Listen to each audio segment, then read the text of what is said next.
The Gantt schedule page provides a visual representation of the tasks that need to be completed within a project. It is intended to be used as a guide for both the project manager and the customer.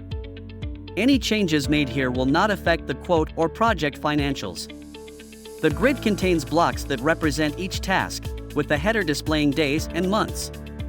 The position and size of each block correspond to the task's starting date and duration.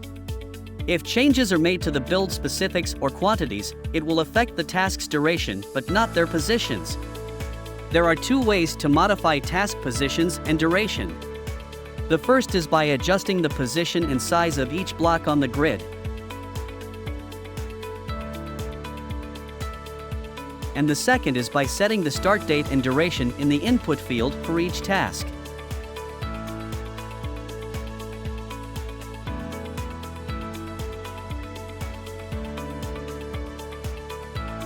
You can also change the starting date of a group of tasks by selecting them and setting the start date for one task. All other selected tasks will have their starting dates adjusted accordingly.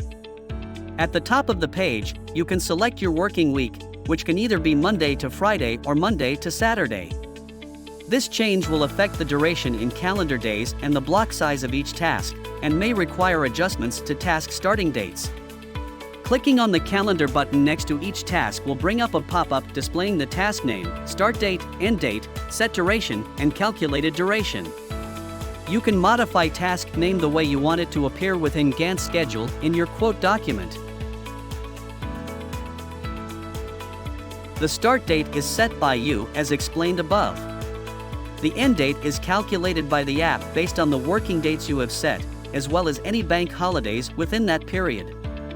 The calculated duration is the sum of all labor items duration that make up a task, while the set duration is the task duration you set on this page. Please remember to save any changes you made.